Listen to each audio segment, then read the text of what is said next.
et bienvenue sur Monaco Info pour cette nouvelle édition que je suis ravie de vous présenter. Sans plus tarder, les titres de votre journal. Suite de notre série de reportages à New York au siège des Nations Unies, coup de projecteur aujourd'hui sur l'Assemblée générale qui vient de se tenir à l'ONU. Retour sur la remise du rapport du GIEC au musée océanographique.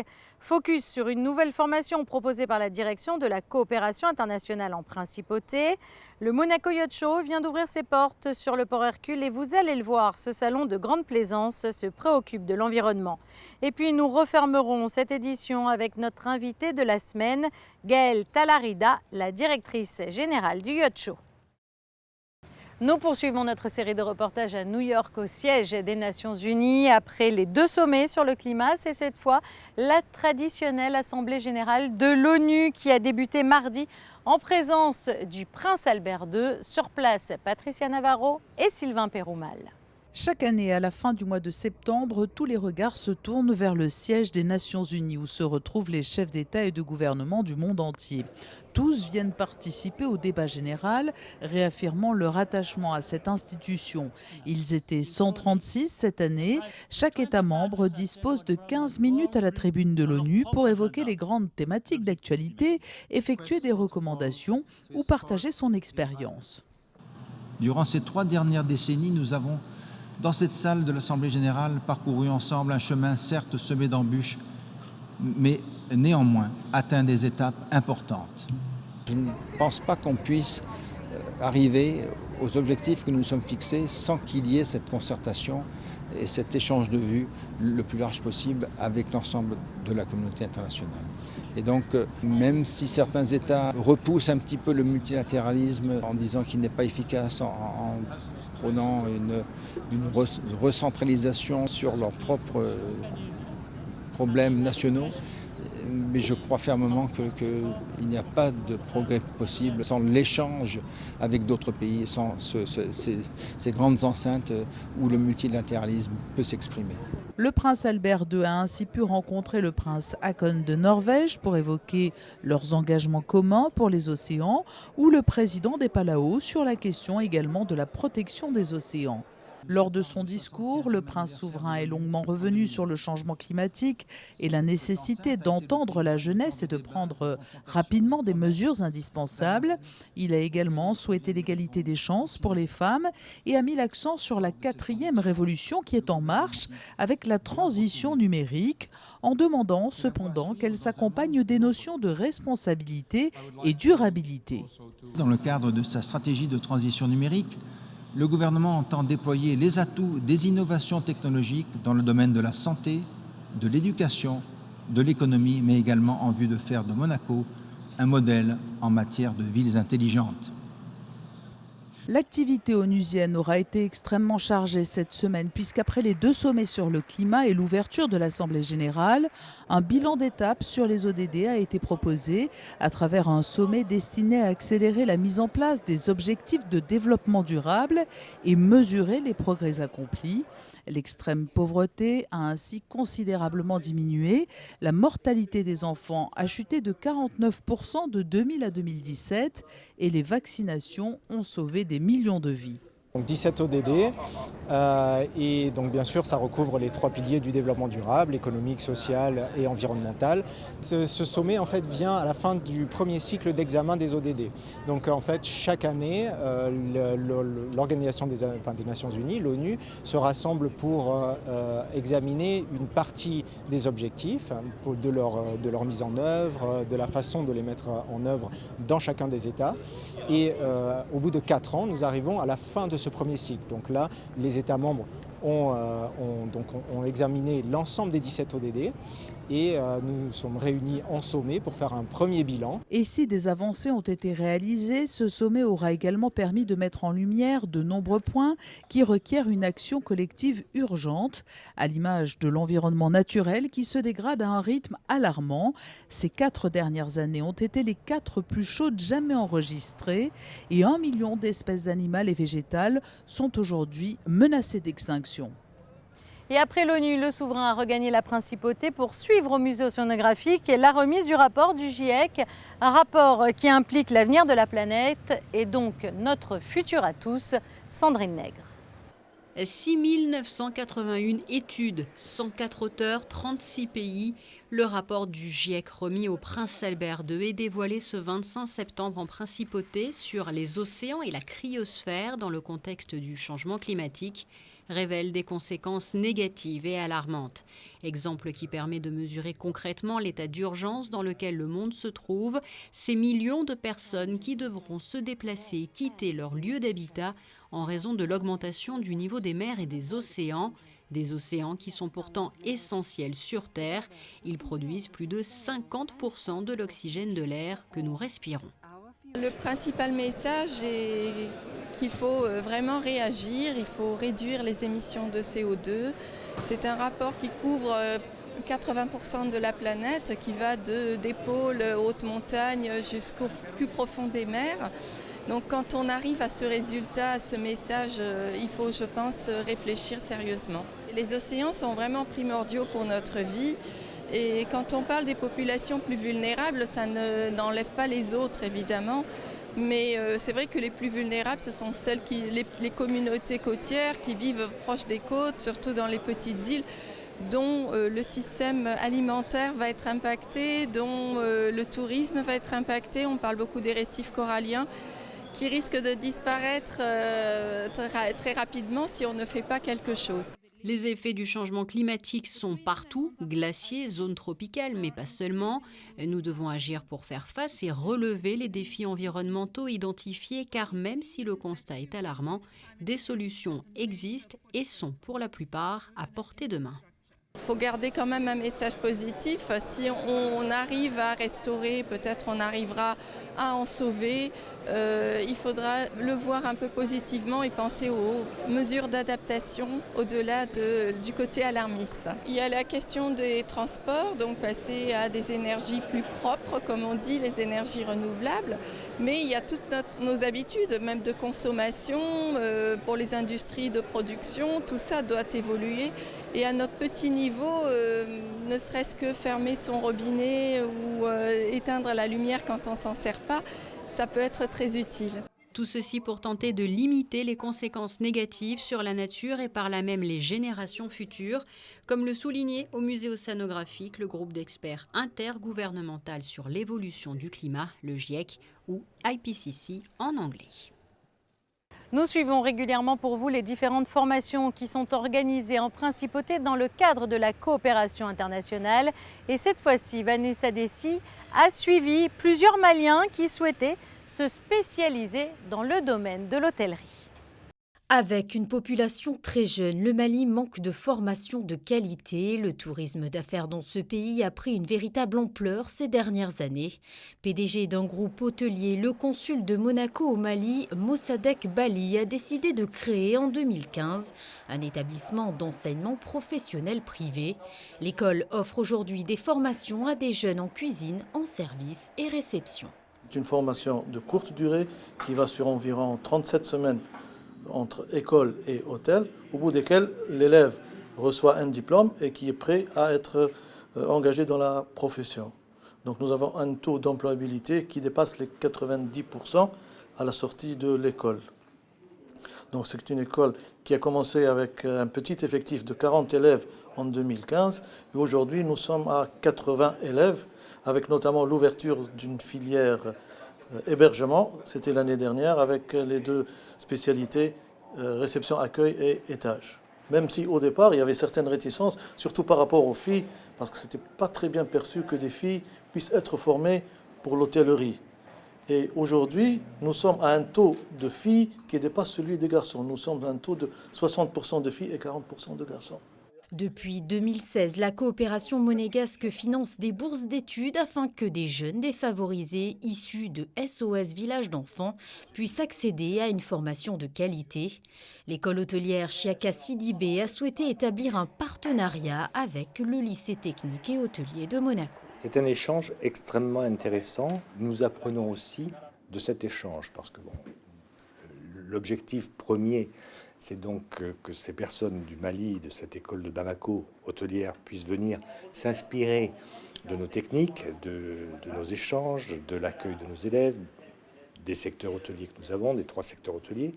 Mais je le répète, nous apprenons aussi, puisqu'ils nous apportent une originalité, des pratiques différentes, des enseignements aussi sur des populations d'élèves qui ont des particularités qui ne sont pas les nôtres. Et c'est extrêmement intéressant dans ce sens. Les enseignants et les élèves de l'école hôtelière Chiaka Sidibé de Bamako pourront donc renforcer leurs compétences suite à une formation en immersion au lycée technique et hôtelier de Monaco. Début ce matin du Monaco Yacht Show, le salon mondial dédié à la plaisance. Alors au fil des ans, le Monaco Yacht Show s'est affirmé comme le 2e événement de la principauté derrière le Grand Prix de Formule 1. Aujourd'hui, les questions environnementales se veulent de plus en plus au cœur des discussions, des enjeux et des négociations. Le reportage de Dominique Poulain. Que de chemin parcouru depuis la première édition en 1991. À l'époque, le port Hercule recevait 32 yachts d'une longueur moyenne de 31 mètres. Cette année, le Monaco Yacht Show accueille près de 150 méga et super yachts d'une longueur moyenne de 50 mètres, dont une vingtaine de plus de 60 mètres. L'activité nautique est une source de richesse importante, mais aujourd'hui, il faut accompagner cette activité et la concilier avec la protection de l'environnement. Une exigence verte qui attire de plus en plus de plaisanciers. Aujourd'hui, ce n'est pas une obligation d'être hybride, mais de plus en plus les propriétaires se sentent une forme de responsabilité et veulent réduire l'empreinte écologique de leur bateau. Je ne pense pas que ce soit vis-à-vis du grand public, mais c'est simplement eux vis-à-vis d'eux-mêmes. L'architecture navale joue donc un rôle fondamental dans cette évolution. Les chantiers Tancoa ont montré la voie avec le Matador, un yacht de 50 mètres construit en Italie qui embarque une technologie dernier cri. Il est propulsé par une motorisation hybride et est doté de 2 moteurs électriques de 300 kW. Le bateau en réalité n'a pas besoin de ses moteurs principaux pour se mouvoir jusqu'à 10-11 nœuds. Il peut fonctionner simplement en ayant les générateurs en route qui alimentent des moteurs électriques. Parallèlement, on peut naviguer sur un moteur électrique, sur 2 moteurs électriques, et ces mêmes moteurs électriques peuvent alimenter toute la partie hôtelière du bateau, donc tous les besoins en électricité du bateau. Aujourd'hui, l'intérêt de faire un bateau hybride, c'est d'avoir une autonomie très importante à une vitesse de 10-11 nœuds. On pourrait très bien imaginer faire un bateau qui fonctionne à l'électrique à 17-18 nœuds. Mais auquel cas, ça veut dire qu'on aurait des générateurs beaucoup plus gros et on perd une partie de la réduction d'émissions par rapport aux moteurs principaux. Ça veut dire qu'on aurait des générateurs tellement gros qu'ils émettraient aussi beaucoup de CO2. Le Matador montre ainsi qu'il est possible de voyager loin, longtemps et avec tout le confort nécessaire. Le design d'intérieur combine des tons légers et modernes avec une abondance de matériaux naturels. Si son prix demeure confidentiel, on sait toutefois que la clientèle vient essentiellement des États-Unis, de Russie, du Moyen-Orient ou encore d'Allemagne.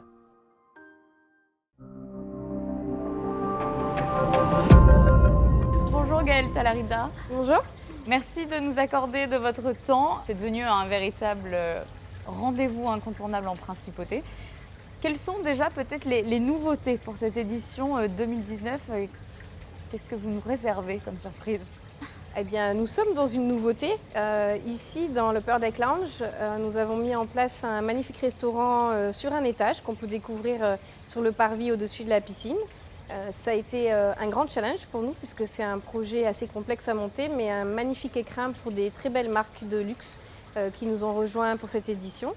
Et puis, les stars du salon, comme vous le savez, ce sont les yachts. Nous en avons 125 qui viennent nous rejoindre dans le port Hercule avec des unités exceptionnelles. C'est l'année des maximums, dirons-nous, avec pour la première fois 2 bateaux qui dépassent 100 mètres dans le port. Le plus grand fait 111 mètres. Nous avons aussi parmi ces bateaux 44 bateaux lancés en première mondiale ici en principauté pendant le Monaco Yacht Show. Vous, combien de temps ça vous prend pour organiser chaque fois une telle édition avec des bateaux de prestige comme ça, des compagnies de prestige ? C'est un travail d'une année. Nous sommes une magnifique équipe très efficace de 15 personnes. Nous travaillons à l'année sur cet événement.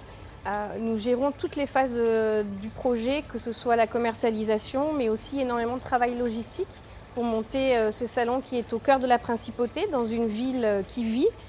Donc notre travail avec des équipes, on voit autour du port des équipes en bleu, ce sont nos hôtes, qui sont là pour assurer la bonne marche du chantier et la cohabitation avec la ville et faire en sorte que les usagers qui sont autour du port, les piétons, les personnes qui circulent en voiture ou en d'autres moyens de transport puissent le faire en toute sécurité.